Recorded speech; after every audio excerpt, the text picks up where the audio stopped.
안녕하세요. 좋은 하루 보내세요. 저희 채널이 마음에 드셨다면 좋아요와 구독 부탁드려요.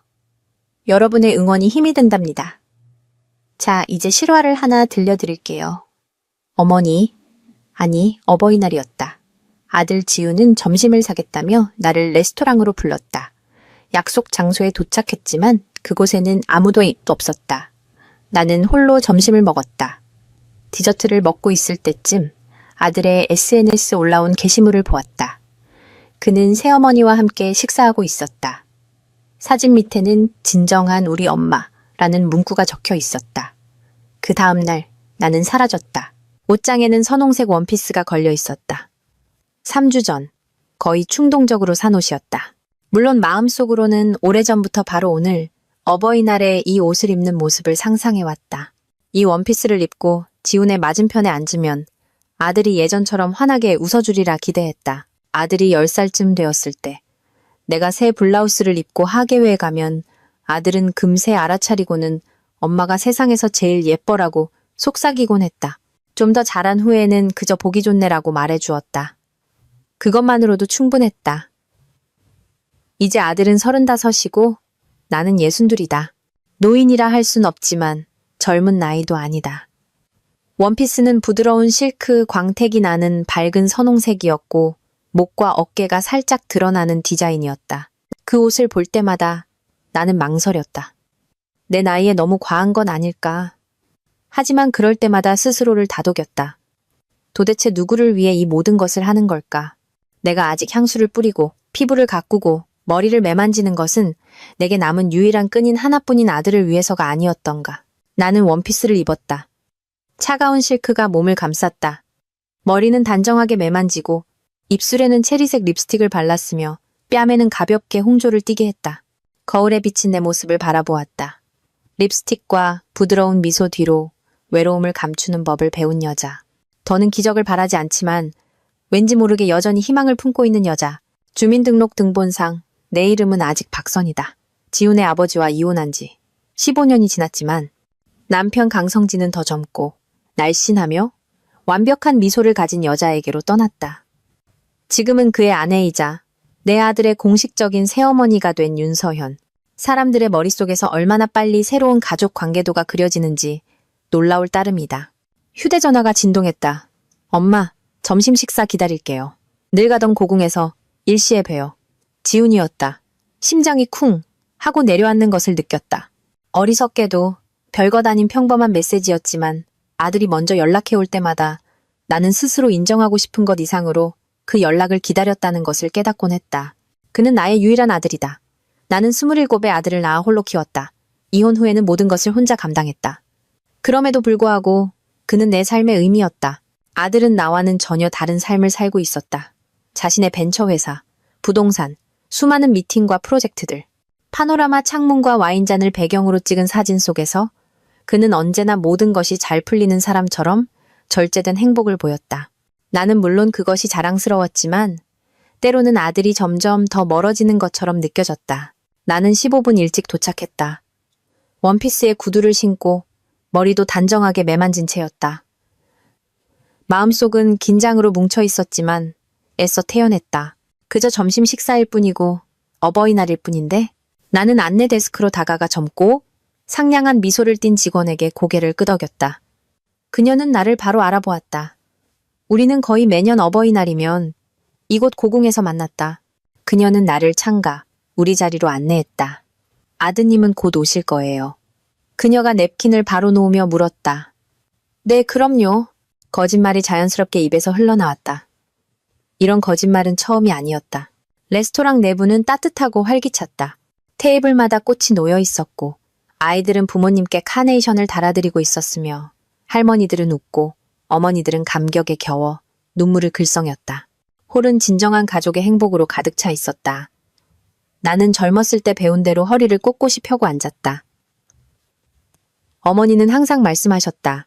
속이 무너지더라도 여왕처럼 앉아라. 일시가 되었다. 5분, 10분, 15분이 지났다. 아무도 오지 않았다.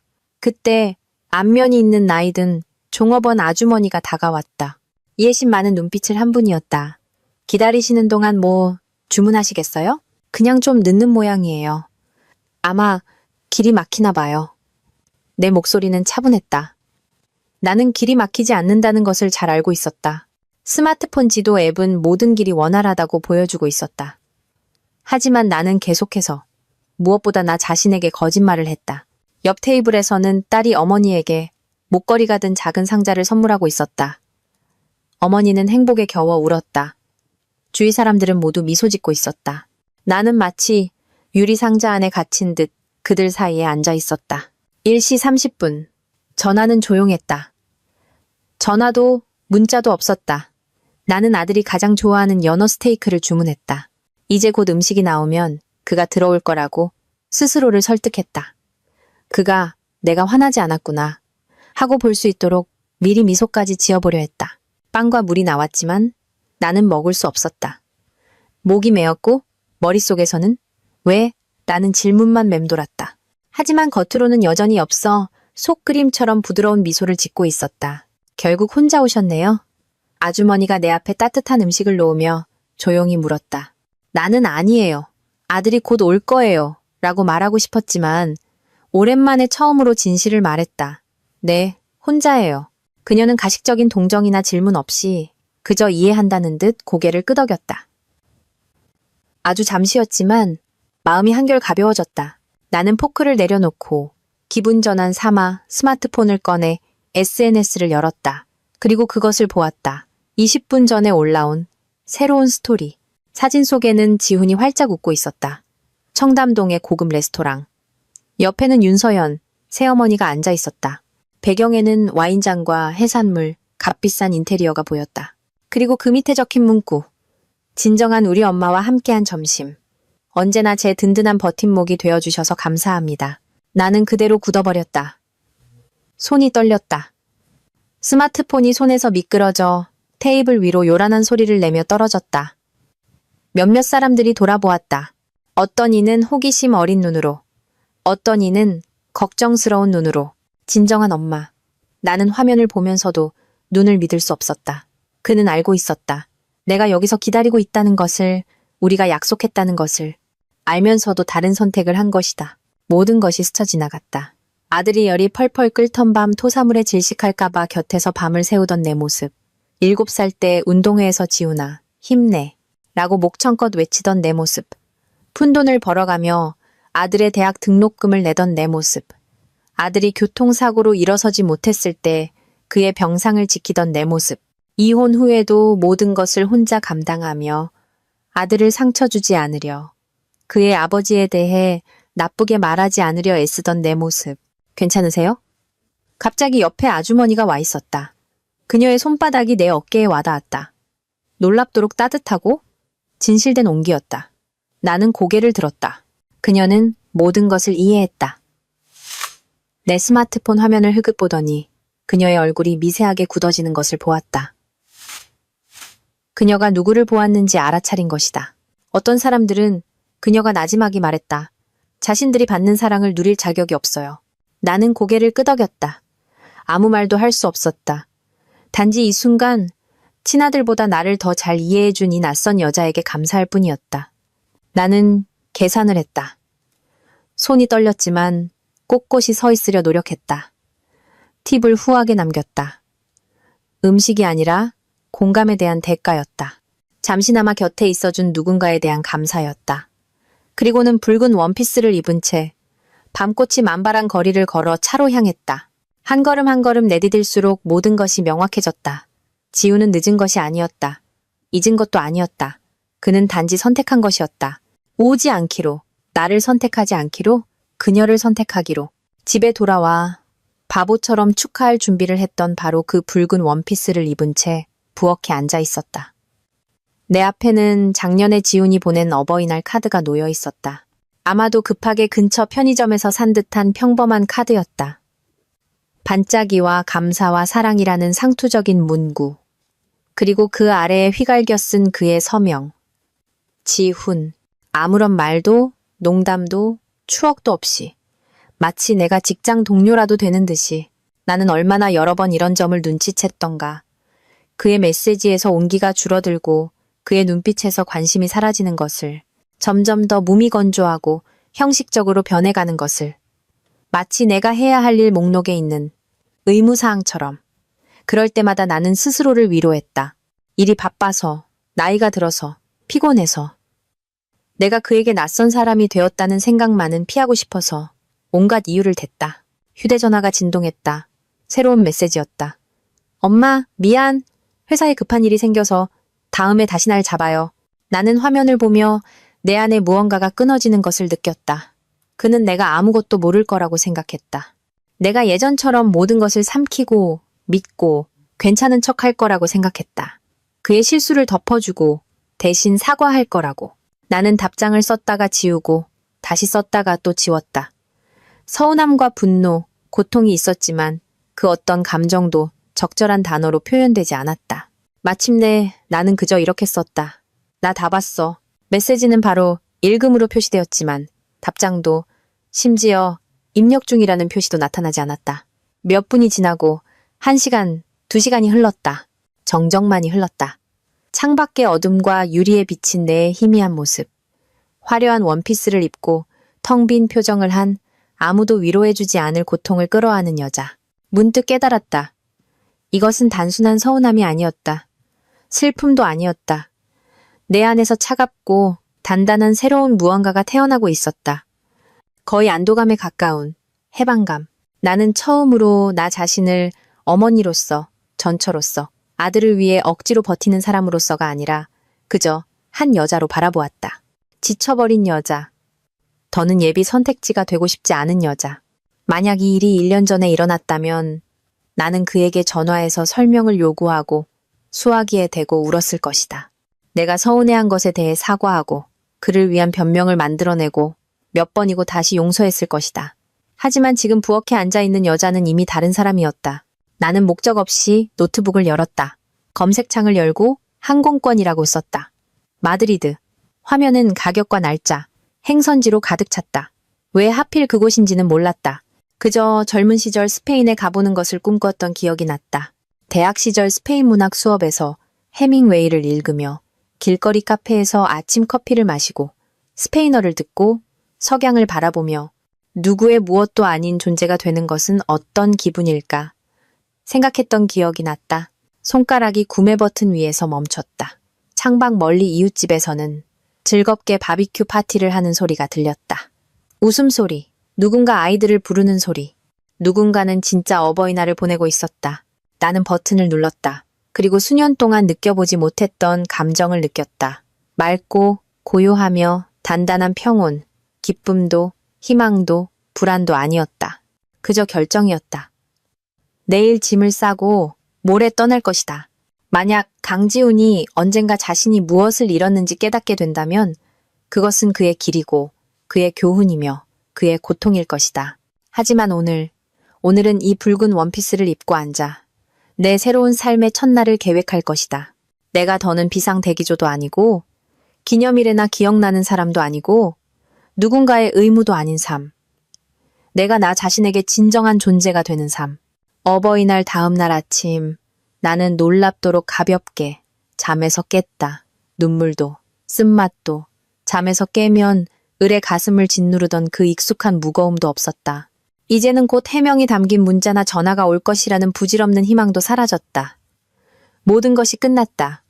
2단계는 끝났다. 아파트는 조용했다. 부엌에서 물을 끓이자 주전자 소리만 요란했다. 모든 것이 예전 그대로였지만 나는 더 이상 예전의 내가 아니었다. 휴대전화에는 부재중 전화 17통, 지훈에게서 10통, 나머지는 전남편 성진과 서연에게서 온 것이었다. 나는 화면을 보고 왠지 모르게 피식 웃었다.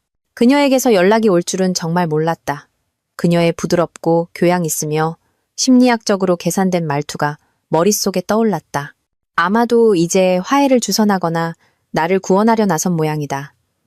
나는 어떤 메시지도 열어보지 않고 그냥 삭제했다. 내가 들어야 할 모든 것은 이미 그날 진정한 우리 엄마라는 문구가 달린 그 빌어먹을 게시물에서 다 보았다. 짐을 싸는 것은 놀랍도록 간단했다. 나는 형식적으로가 아니라 본질적으로 진정 내 것인 물건들만 챙겼다. 할머니께서 명절마다 하시던 얇은 진주 목걸이, 어머니가 산부인과 앞에서 나를 안고 찍은 흑백 사진, 내 삶과 지훈, 그리고 상실에 대해 기록한 낡은 일기장 2권. 나머지는 모두 남겨두었다. 책, 식기, 아들 결혼식에 쓰려고 보관해두었던 낡은 그릇 세트. 언젠가 버리지 못했던 아기 베넷 저고리. 이 모든 것이 찬장 속에 그대로 남았다. 마치 내 이전의 희생적인 삶의 증거물처럼 나는 이웃집 김 여사님께 전화를 걸었다. 그녀는 나를 오랫동안 알아왔다. 내가 성진과 다투는 모습도 그 후 밤마다 홀로 발코니에서 차를 마시며 앉아있는 모습도 보았다. 그녀는 말없이 발코니를 통해 재 믿은 병을 건네주곤 했지만 결코 내 마음속을 파고들려 하지 않았고 그러면서도 항상 곁에 있었다. 언니, 저 떠나요. 나는 그녀의 부엌에 앉아 말했다. 언제나처럼 계피와 커피 향이 났다. 기약 없이요. 아파트 좀 봐주실 수 있어요? 그녀는 나를 유심히 쳐다보았다. 어디로? 일단은 마드리드로요. 그녀는 놀라지 않고 천천히 고개를 끄덕였다. 진작에 그랬어야지. 그 아들놈, 지훈이 말이야. 엄마가 고무줄이 아니란 걸 알아야 해. 나는 그녀에게 예비 열쇠와 변호사 연락처를 남겼고 우편물은 은행 사서함으로 보내달라고 부탁했다. 나머지는 어떻게 되든 상관없었다. 누가 청소기를 돌릴지, 누가 화초에 물을 줄지 더는 신경 쓰지 않았다. 나는 마침내 나 자신에게 돌보지 않아도 될 자유를 허락했다. 비행은 다른 세계로 가는 문과 같았다. 말이 없는 승객들, 창밖 풍경, 플라스틱 컵에 담긴 커피, 그리고 내면의 평온. 나는 더 이상 서두르지 않고 기다리지 않고 변명하지 않았다. 마드리드에서는 말라사냐, 지구에 있는 아주 작은 아파트를 빌렸다. 낡은 건물, 좁은 거리, 꽃이 놓인 발코니들.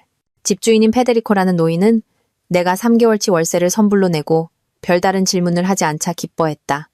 작가이신가요? 그는 내 단출한 여행 가방을 보며 미소 지었다. 제가 누구인지 아직 저도 잘 모르겠어요. 나는 솔직하게 대답했다. 그는 마치 이해한다는 듯 고개를 끄덕였다. 그리고 나는 수년 만에 처음으로 나 또한 나 자신을 이해하기 시작했다는 것을 깨달았다. 아파트는 간소했다. 좁은 침대, 책상, 작은 부엌, 그리고 낡은 아파트 안뜰이 보이는 창문. 그곳에서는 매일 한 스페인 할머니가 빨래를 널며 오페라의 한 구절을 크게 흥얼거렸다. 때로는 아이들이 장난감 칼을 들고 지나갔고 때로는 노인들이 개를 데리고 지나갔다. 그리고 나는 그저 존재했다. 시장에 가고 스마트폰으로 스페인어 회화를 배우고 길거리 카페에서 커피를 마시며 살아있음을 느끼려 했었다. 하루가 가고 이틀이 가고 일주일이 지났다. 문득 나는 깨달았다. 나는 누구에게도 필요하지 않았다. 그리고 그 안에 자유가 있었다. 아무도 나를 기다리지 않고 요구하지 않고 비난하지 않았다. 아무도 엄마가 맨날 전화한다거나 왜 하필 지금이냐거나 방해된다고 불평하지 않았다. 휴대전화는 비행기 모드로 해두고 은행 업무와 뉴스를 볼 때만 와이파이를 켰다.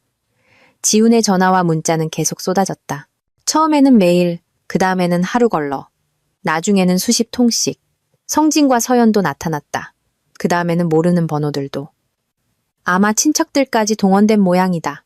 나는 모든 것을 무시했다.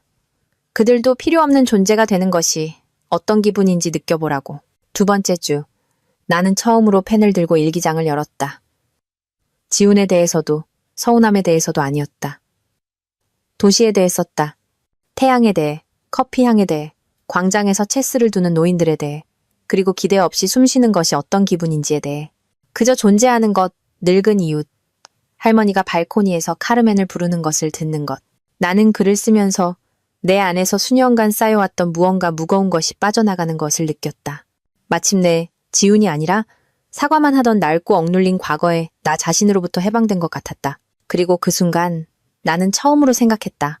어쩌면 이것은 도망이 아닐지도 모른다.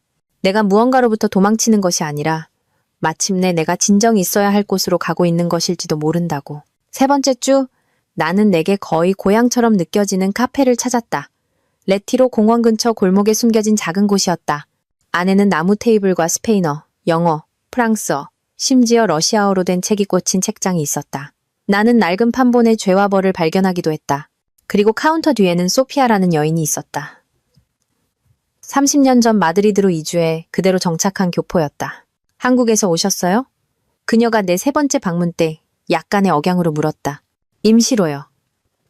나는 웃으며 대답했지만 정작 나 자신도 그것이 임시인지 확신할 수 없었다. 그녀가 웃었다.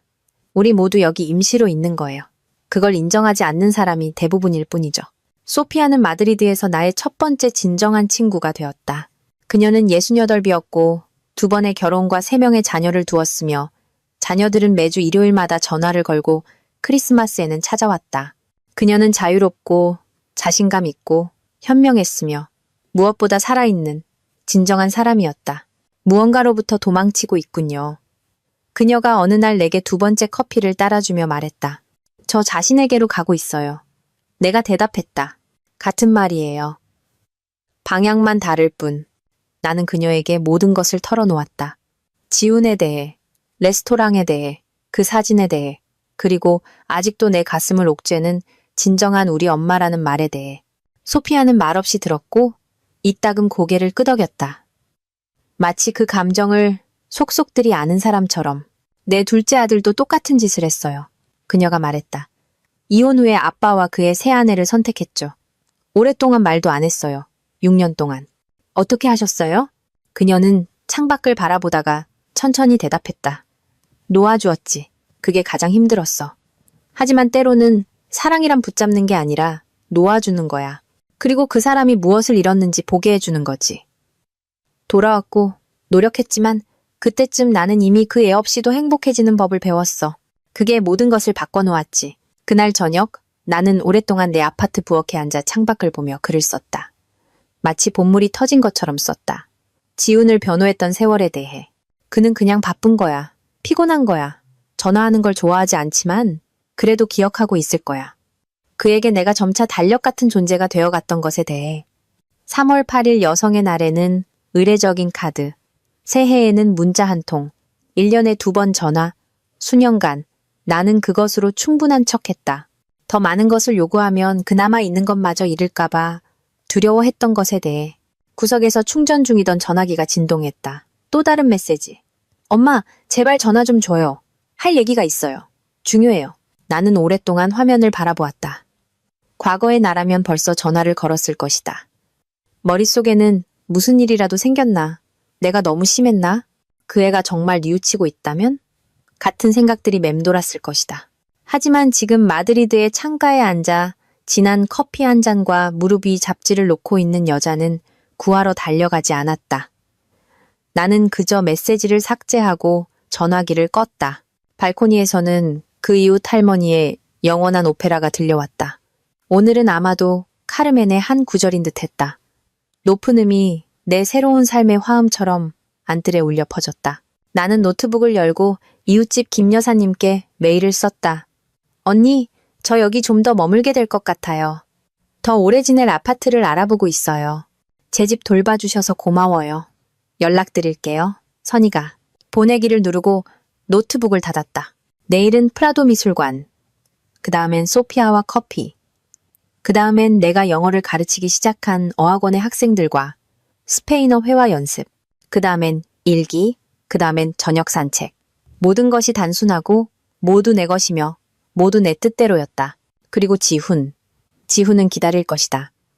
그는 내가 항상 곁에 있고 항상 용서하고 항상 그를 대신해 결정해주는 것에 익숙해져 있다. 이제 그가 버려지는 것이 어떤 기분인지 알게 될 차례였다. 그리고 그것이 내게 나의 실종이 유익했던 것처럼 그에게도 유익하기를 바랄 뿐이었다. 마드리드에서 산 지 한 달이 넘었다. 하루하루가 지날수록 내 안에서 무겁고 오래된 무언가가 사라지는 것을 느꼈다. 마치 뼛속에서부터 빠져나가는 것 같았다. 기대, 불안, 필요해지고 싶은 끝없는 욕구. 나는 다시 살아있음을 느끼기 시작했다. 지훈의 엄마나 전처로서가 아니라 그저 있는 그대로의 한 여자로서. 나는 지역센터에서 영어 회화 수업을 시작했다. 그룹에는 대학 입시를 준비하는 10대들과 업무상 언어가 필요한 성인들이 있었다. 모두 나를 선희 교수님이라고 불렀다. 그들은 꽃과 집에서 구운 파이를 가져다 주었고 어리석은 질문이 가득하지만 진정한 관심이 담긴 공책을 내밀었다. 특히 유진이라는 소녀와 가까워졌다. 17살의 수줍고 솔직한 얼굴과 생기 넘치는 눈을 가진 아이였다. 내 어린 시절을 떠올리게 했다.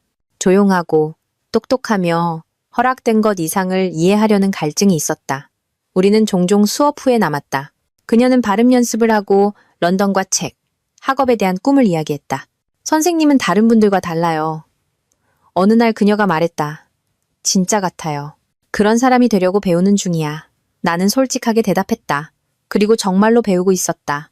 떠나온 것에 대해 사과하지 않는 법, 설명 없이 아니요라고 말하는 법, 남들이 나에 대해 어떻게 말할지 생각하지 않는 법을.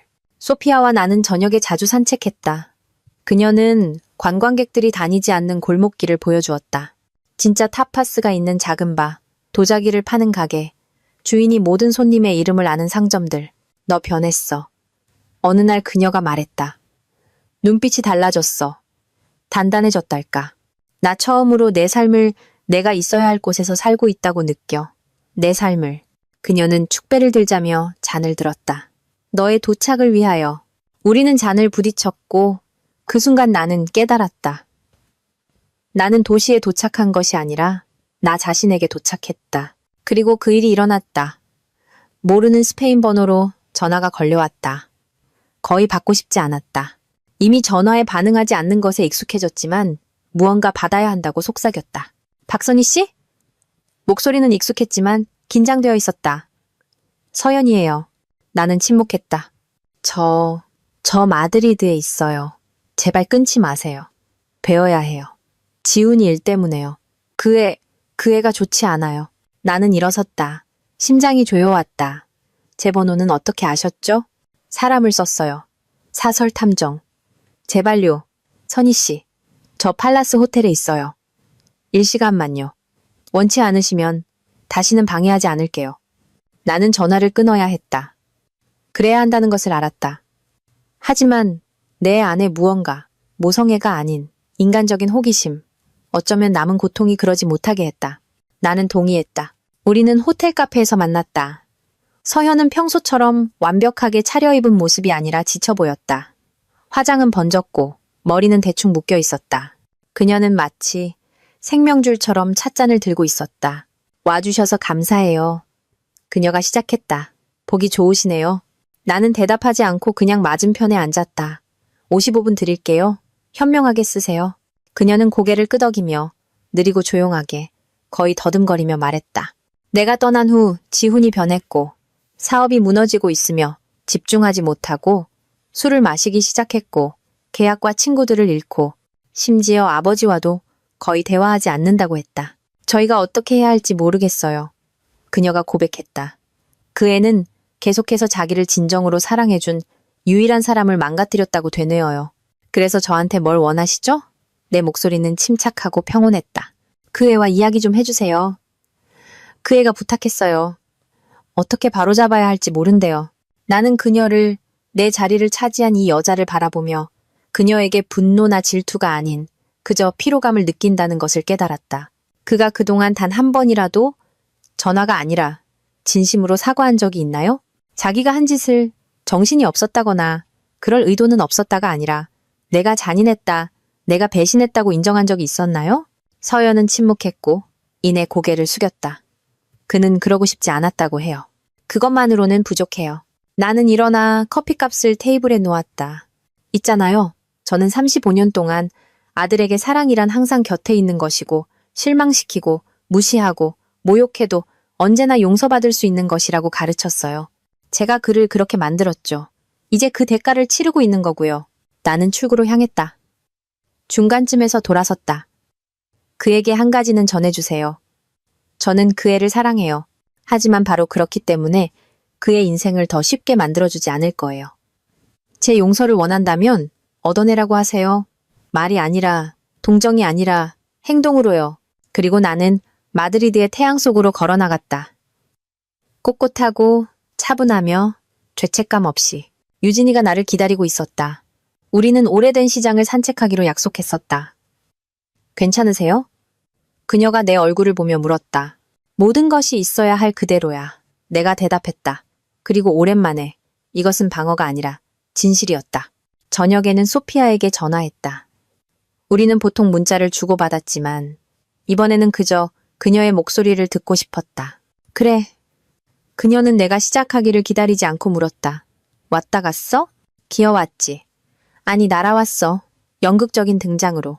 내가 지훈이를 구해주길 바라더군. 그래서 넌? 그가 용서를 원한다면 그것을 얻어내는 법을 배우라고 했어. 똑똑하네. 소피아의 목소리에는 아첨이 아닌 인정이 담겨 있었다. 너 마침내 진정한 어머니가 되었구나. 있잖아. 죄책감이나 슬픔을 느껴야 할 것 같은데 아무것도 없어. 왜냐하면 넌 자유로우니까. 선이야. 35년 동안 널 가둬뒀던 역할에서 자유로워졌으니까. 전화를 끊고 나는 책상에 앉아 여기서 쓰기 시작한 노트를 꺼냈다. 이제는 일기장이 아니라 내가 어떻게 변했는지에 대한 정직한 기록이었다. 나는 그 안에 불평하거나 마음을 쏟아내지 않았다. 내가 누구였는지, 누가 되어가고 있는지, 그리고 이 모든 것이 무엇을 위한 것인지 이해하려 애썼다. 나는 수년간 사랑을 습관과 보살핌을 통제와 혼동했던 것에 대해 썼다. 어쩌면 애정을 줄줄 모르는 사람의 관심을 얻으려 애썼던 것에 대해 썼다.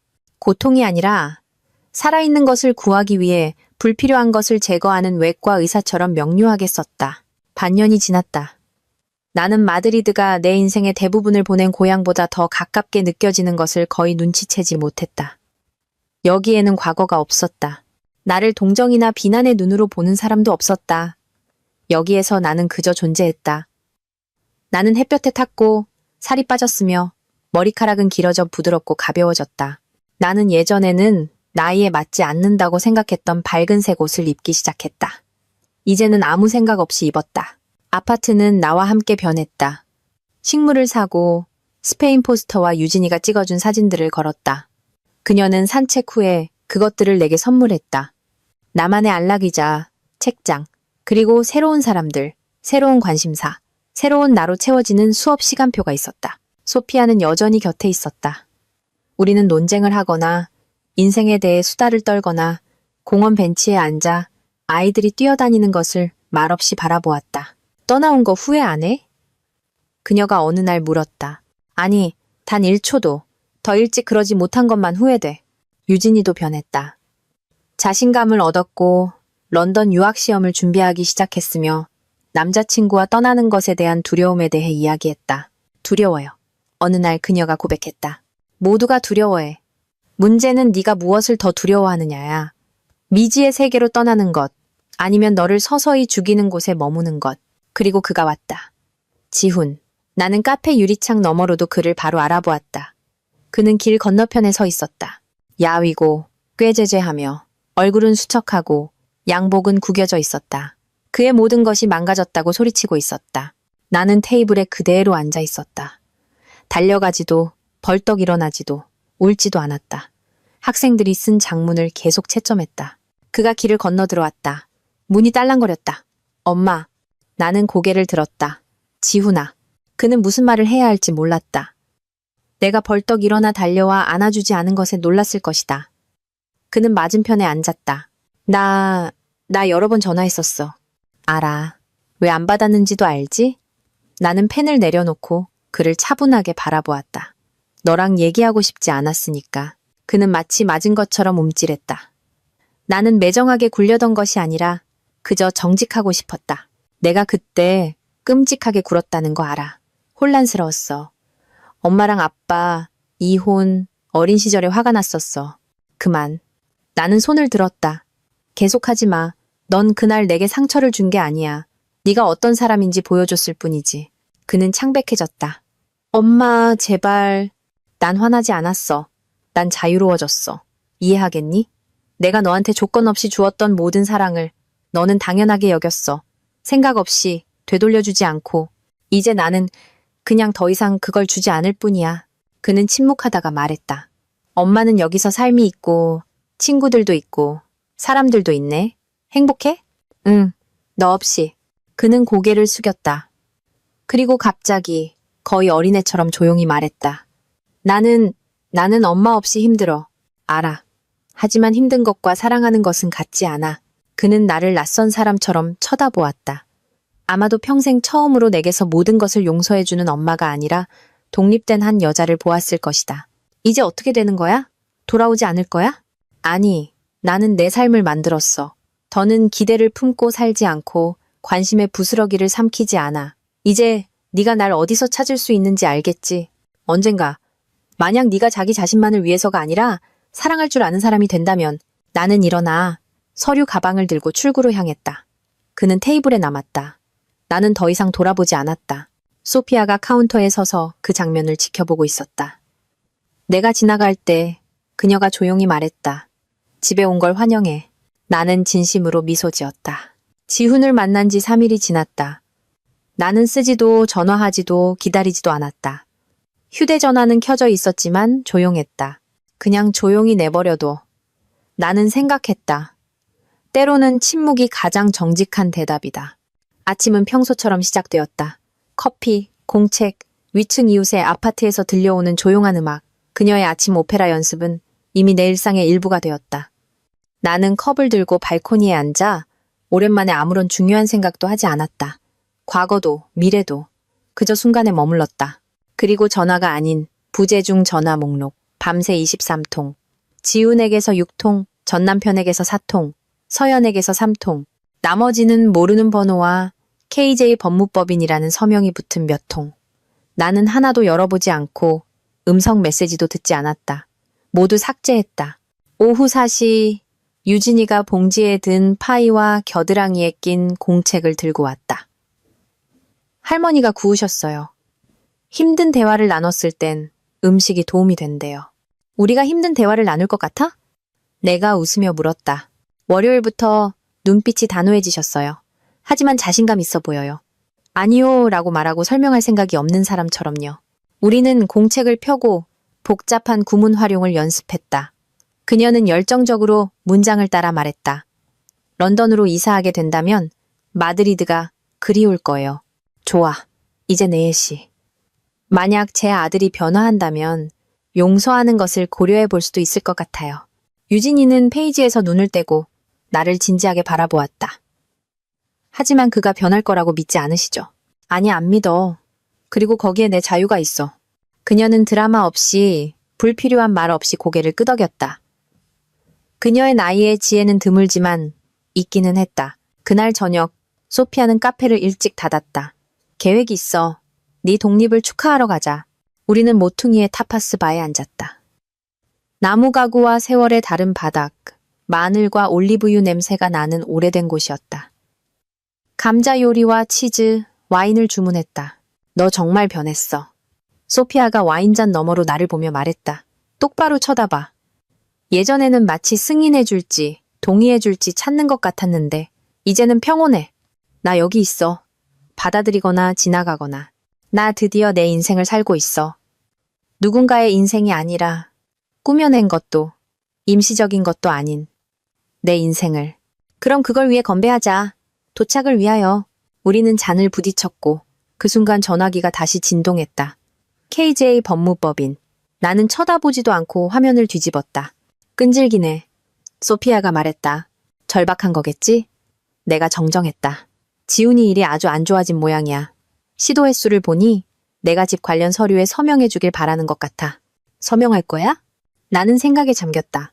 언젠가 만약 내가 요구에 의해서가 아니라 내 자신의 의지로 이 일을 한다고 결정할 때 엄마가 그래야 하기 때문이 아니라 나라는 여자가 스스로 결정하는 것이기 때문에. 다음 날 아침 예기치 않은 문 두드리는 소리로 시작되었다. 아침 8시.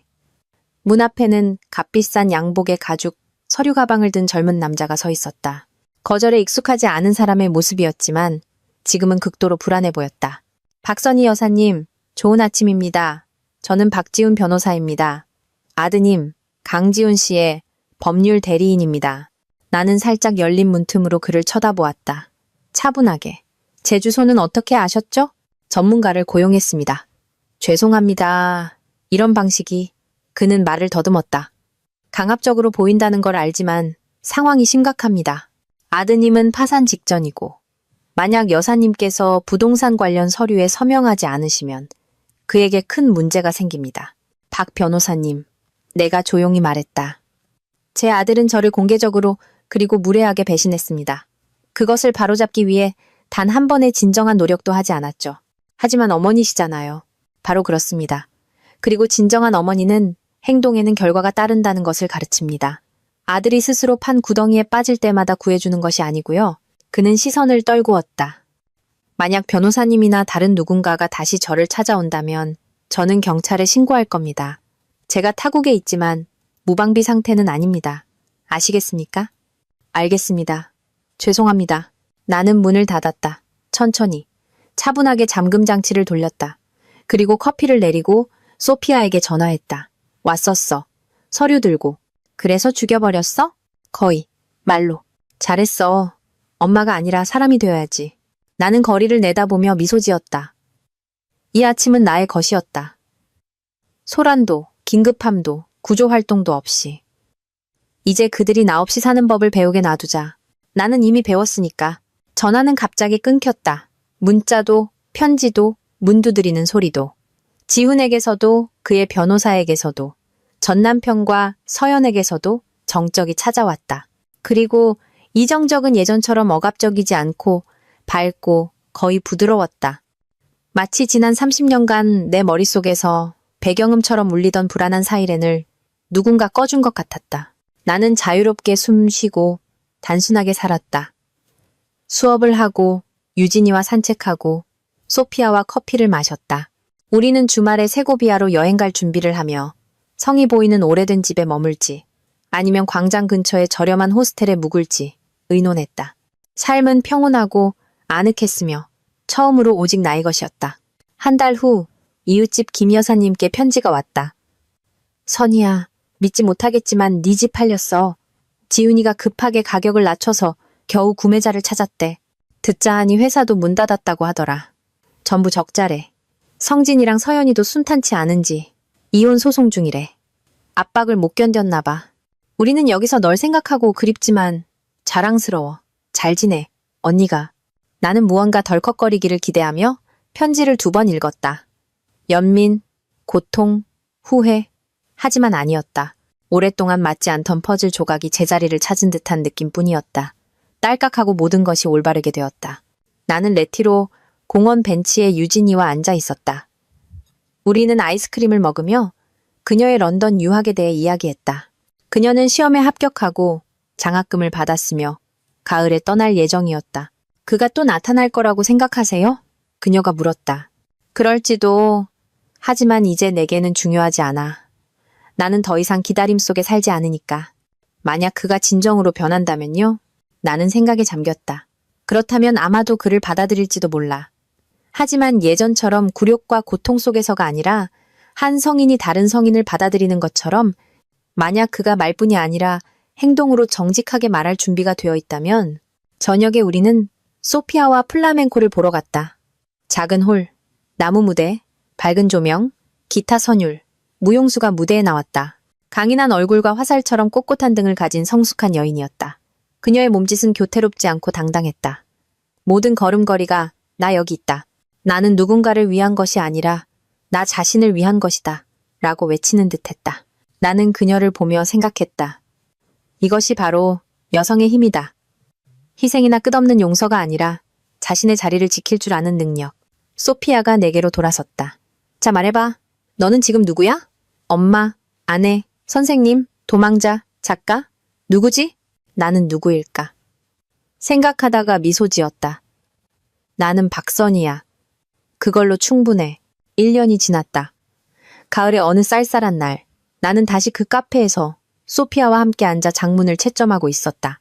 갑자기 문이 살짝 열리며 종이 울렸고 문턱에 지훈이 나타났다. 같은 눈빛이었지만 더 이상 자신감 넘치거나 압박하는 것이 아니라 불안하고 혼란스러우며 진실된 눈빛이었다. 그는 들어올지 돌아설지 모른 채 서 있었다. 나는 아무 말도 하지 않고 그저 바라보았다. 그는 천천히 들어와 맞은편에 앉았다. 쓸데없는 말은 하고 싶지 않아요. 그냥 엄마가 알아줬으면 해서요. 나 다시 시작했어요. 처음부터요. 평범한 회사에 취직했고 심리치료도 받고 있어요. 차도 팔고 허세 없이, 환상 없이, 자기 기만 없이 사는 법을 배우고 있어요. 이제 책도 읽고, 글도 쓰고, 요리도 하고, 청소도 직접 해요. 곁에는 아무도 없어요. 오직 저뿐이에요. 엄마가 바라던 사람이 되려고 노력하고 있어요. 엄마를 위해서가 아니라 나 자신을 위해서요. 하지만 다르게 살 수도 있다는 걸 가르쳐 준 건 엄마였어요. 나는 침묵했다. 무슨 말을 해야 할지 몰라서가 아니라 그가 이 말을 끝까지 어설픈 동정이나 즉각적인 용서 없이 내뱉어야 한다는 것을 알았기 때문이다. 그는 주머니에서 봉투를 꺼냈다. 여기 편지가 있어요. 요구도 부탁도 아니에요. 그냥 그때 내가 하지 못했던 모든 말들이에요. 언젠가 원하신다면 읽어보거나 태워버리세요. 나는 봉투를 받았다. 잠시 침묵했다. 지훈아, 네가 와줘서 기뻐. 내가 널 용서해서가 아니라 어쩌면 네가 처음으로 구원을 위해서가 아니라 다른 사람이 되기 위해 온 것 같아서. 그는 고개를 끄덕였다. 엄마는 항상 진정한 사람이었어요. 나는 이제야 그게 무슨 뜻인지 배우고 있어요. 그는 장면을 만들거나 눈물을 흘리지 않고 그저 일어나 거의 눈에 띄지 않게 고개를 숙이고 거리로 나섰다. 인파 속으로 사라졌다. 나는 편지를 바로 열지 않았다. 일주일 후 발코니에 앉아 커피 한 잔을 마시며 비로소 읽었다. 그것은 정직한 편지였다. 완벽하게 쓰이지도 부탁도 변명도 없었다. 오직 인정과 깨달음 그리고 감사만이 담겨 있었다. 나는 편지를 닫고 깨달았다. 나는 아무것도 빚지지 않았다. 용서할 수도 있고 그가 나를 이해했다는 것을 아는 것만으로도 충분할 수 있다. 저녁에 나는 다시 일기장을 열고 썼다. 나는 어머니였고 아내였으며 나 자신을 제외한 모든 것이었다. 이제 나는 그저 박선이다. 나는 나 자신에게 진정한 사람이다. 나는 나의 어머니다. 나는 나의 집이다. 창밖에서는 아리아가 들려왔다. 이웃집 할머니가 다시 노래를 부르고 있었다. 나는 발코니로 나가 난간에 기대어 저녁 공기를 들이마셨다. 어딘가에서 삶이 흘러가고 있었고 나는 더 이상 그 안에서 자리를 구걸하지 않았다. 내가 직접 선택했다. 그리고 있잖아. 수년 만에 처음으로 나는 내가 예비 선택지도 누군가의 그림자도 아니라는 것을 알았다. 나는 존재하고 사랑하고 거절하고 시작하고 끝낼 권리가 있는 사람이라는 것을 강하고 진실되며 나 자신의 어머니가 될 권리가 있는 사람, 진정한 어머니가